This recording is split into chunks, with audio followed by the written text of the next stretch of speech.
Hello student, welcome to your maths class. तो आज हम मैथ्स क्लास में एक नया टॉपिक सीखने वाले हैं, एक नया चीज़ सीखने वाले हैं। तो चलो हम अपना मैथ्स क्लास स्टार्ट करते हैं। तो स्टूडेंट, इस फोटो में आप देख रहे हो यहाँ पे 4 चॉकलेट है। तो क्या आप बता सकते हो इन चारों चॉकलेट में से कौन सा चॉकलेट सबसे ज़्यादा बड़ा है? स्टूडेंट, ये वाला फोटो देखो, यहाँ पे तो इतना सारा किताब है, इतना सारा बुक्स है। अब बताओ इन सब बुक में से कौन सा बुक सबसे बड़ा है, कौन सा बुक सबसे छोटा? यहाँ पे 2 टेबल भी है। अब इन 2 टेबल को देखकर बताओ कौन सा टेबल सबसे ज़्यादा बड़ा है और कौन सा टेबल सबसे ज़्यादा छोटा। तो अब कौन सा चीज़ बड़ा है, कौन सा छोटा है, इसे हम मेजर करने के लिए हमें एक नया टॉपिक सीखना पड़ेगा और उस टॉपिक का नाम है एरिया एंड पेरीमीटर। क्या नाम है? Area and perimeter. तो ये आपके मैथ्स बुक में चैप्टर नंबर 3 में है, एरिया एंड पेरीमीटर। अभी किसी भी सामान का अगर हमें ये पता करना है कि कौन सा सामान का साइज़ यानी कौन सा सामान बड़ा है या फिर कौन सा छोटा है, तो हम उसका एरिया एंड पेरीमीटर निकालते हैं। ठीक है, अभी आपको समझने में प्रॉब्लम हो रहा है ना, लेकिन धीरे धीरे आप लोगों को अच्छे से समझ में आ जाएगा। तो बच्चों, सबसे पहले हम पढ़ेंगे एरिया के बारे में। ठीक है, पेरीमीटर हम बाद में पढ़ेंगे, सबसे पहले हम पढ़ेंगे एरिया के बारे में। तो चलो स्टार्ट करते हैं। तो बच्चों, ये है आपका लेसन 3 एरिया एंड पेरीमीटर। तो यहाँ पे एक क्वेश्चन दिया हुआ है, ठीक है, which of the 2 table is larger. ये जो 2 टेबल दिखाई दे रहा है ना, इन दोनों टेबल में से कौन सा टेबल सबसे ज्यादा बड़ा है?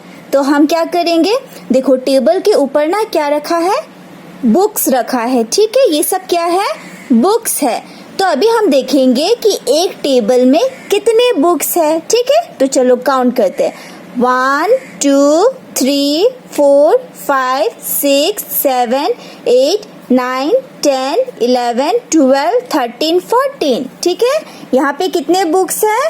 14 बुक्स है। ठीक है, अब देखते हैं इस टेबल में कितना बुक है। 1 2 3 4 5 6 7 8 9 10 11 12। तो इसमें कितने हैं? 12। इसमें है 14 और इसमें है 12। तो बताओ कौन सी टेबल में सबसे ज्यादा बुक है? टेबल ए में है ना। टेबल यहाँ पे टेबल ए है और ये टेबल बी है। टेबल ए में है 14 बुक्स, टेबल बी में है 12 बुक्स।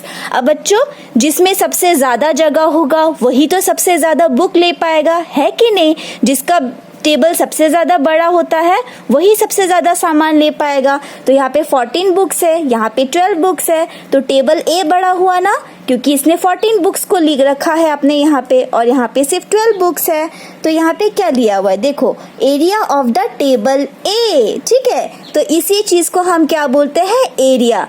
तो एरिया का मतलब क्या होता है कि किसमें कितना जगह होता है। ठीक है, किसमें कितना जगह होता है।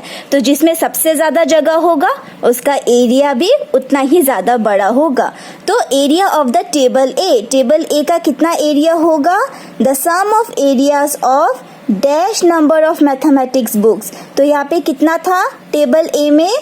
14 मैथमेटिक्स बुक। ठीक है, और area of the table B, तो टेबल बी का एरिया कितना होगा? तो is equal to the sum of areas of 12 number of mathematic books. तो टेबल, देखो टेबल ए में जितना बुक्स था ना, 14 बुक्स था, तो टेबल ए का भी एरिया कितना होगा? 14 ही होगा। वैसे ही टेबल बी में 12 बुक्स था ना, तो यहीं पे यही बोला है, जो टेबल बी का जो एरिया होगा ना वो किसके बराबर होगा? जितना बुक इस टेबल बी में है। तो टेबल बी में कितना बुक है? 12 बुक। तो 12 बुक है ना टेबल बी में, तो टेबल बी का भी एरिया 12 है। तो अब बताओ कौन सा टेबल का एरिया सबसे ज्यादा बड़ा होगा, लार्जर? टेबल ए, क्योंकि इसमें कितना बुक है? 14 बुक है। ठीक है, तो ये वाला आपको समझ में आया। हम और ऐसे ही प्रैक्टिस करेंगे। ठीक है, तो बच्चों अभी हम पढ़ेंगे एरिया के बारे में। Area is a measure of how much space there is on a flat surface. तो मतलब कि क्या बोला है, स्पेस का मतलब होता है खाली जगह। ठीक है, कितना खाली जगह होता है। ठीक है, स्पेस का मतलब। तो एरिया आप लोग को पता है ना, ये सब क्या है, ये रेक्टेंगल है, ये सर्कल है और ये हमारा स्क्वायर है कि नहीं, ये हमारा स्क्वायर है। तो अब देखो एरिया में क्या बोला है कि कितना खाली जगह होता है, ठीक है। तो ये रेक्टेंगल है ना, और रेक्टेंगल क्या है, एक फ्लैट सरफेस है, ठीक है। एक क्या है, रेक्टेंगल फ्लैट सरफेस है। अब रेक्टेंगल के अंदर देखो कितना सारा खाली जगह है कि नहीं है। अब हम लोग देखते हैं ना कि हमारे घर में क्या होता है, घर में बहुत सारे टेबल होते हैं ना जो रेक्टेंगल की तरह होता है। तो उस टेबल में कितने सारे जगह होते हैं, हम बुक रखते हैं, क्या रखते हैं, सब बुक रखते हैं और कुछ कुछ घर का सामान रखते हैं कि नहीं रखते। तो एरिया भी वही होता है, ठीक है, कि कितना जगह होता है एक फ्लैट सरफेस में, ठीक है। तो रेक्टेंगल एक फ्लैट सरफेस है कि नहीं। तो इसके अंदर में जो स्पेस होगा, खाली जगह होगा, इसी को हम क्या बोलते हैं, एरिया बोलते हैं। रेक्टेंगल के अंदर जो खाली जगह होता है ना, उसी को हम क्या बोलते हैं, एरिया बोलते हैं।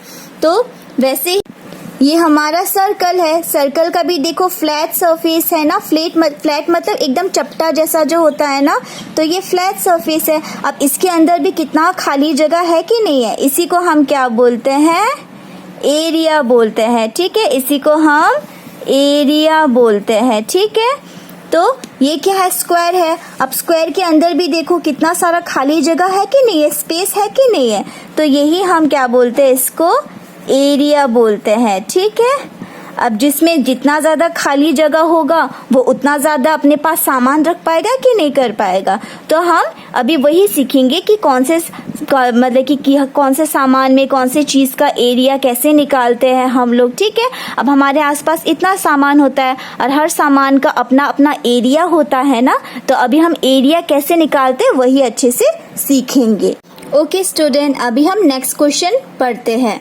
The two rectangles are shown in the picture are placed on a square paper. ठीक है, तो आप लोग को यहाँ पे क्या दिखाई दे रहा है, दो हमें रेक्टेंगल्स दिखाई दे रहे हैं, ठीक है। तो अभी हमें दो रेक्टेंगल्स देखकर बताना है कि कौन सा बड़ा है और कौन सा छोटा है, ठीक है ना। तो चलो अभी हम इसको सॉल्व करते हैं। स्टूडेंट, यहाँ पे और एक चीज लिखा गया है, the area of the square piece, ये दिख रहा है, ये आपको दिख रहा है यहाँ से, ठीक है। यहाँ से एक स्क्वायर, देखो ये सब स्क्वायर शेप में है ना, ये सब स्क्वायर शेप में है, देखो, ठीक है। तो ये जो एक पीस है ना, सपोज ये पीस अगर हम यहाँ पे दिखाए ना एक छोटा सा, तो इसका एरिया पता है क्या है, ये तो वहाँ ये कितना स्क्वायर है, 1 स्क्वायर है, तो इसका एरिया क्या होगा, 1 स्क्वायर यूनिट, ठीक है, 1 स्क्वायर होगा। तो अभी चलो हम यहाँ पे काउंट करते हैं, यहाँ पे कितना स्क्वायर है, 1 2 3 4 5 6 7 8 9 10 11 12 13 14 15 16 17 18 19 20 21 22 23 24। तो यहाँ पे 24 स्क्वायर है, ठीक है, रेक्टेंगल ए का। चलो रेक्टेंगल बी का काउंट करते हैं, 1 2 3 4 5 6 7 8 9 10 11 12 13 14 15 16 17 18 19 20 21 22 23 24। यहाँ पे भी 24 ही स्क्वायर है, ठीक है। रेक्टेंगल ए में कितना स्क्वायर है, 24 स्क्वायर है। रेक्टेंगल बी में कितना स्क्वायर है, 24 स्क्वायर है, ठीक है। तो अब यहाँ पे क्वेश्चन में पूछा गया है, ठीक है, क्वेश्चन में आप लोग का पूछा गया है, how many squares on the square paper are covered by the first rectangle. ये हमारा पहला रेक्टेंगल है और पहला रेक्टेंगल में हमें बताना है कि कितना स्क्वायर है, तो हमने तो काउंट किया ही था। तो इसका आंसर है 24 स्क्वायर, है ना, 24 स्क्वायर है। और how many squares on the square paper are covered by the second rectangle, ये हमारा सेकेंड रेक्टेंगल है, तो इसमें भी कितना हमने काउंट किया था, 24 स्क्वायर। इसका भी आंसर 24 स्क्वायर ही है, ठीक है बच्चों, इसका भी आंसर 24 स्क्वायर है। अब पूछा गया है, are the two figures covering the same number of square. Figures मतलब कि ये जो आपको यहाँ पे ड्राइंग दे के रखा है ना, पिक्चर दे के रखा है, अब बताओ जो रेक्टेंगल ए है और रेक्टेंगल बी है, क्या दोनों में बराबर का स्क्वायर है। हाँ है, क्योंकि रेक्टेंगल ए में भी 24 स्क्वायर है और रेक्टेंगल बी में भी 24 स्क्वायर है। तो इसका आंसर क्या होगा, यस, ठीक है।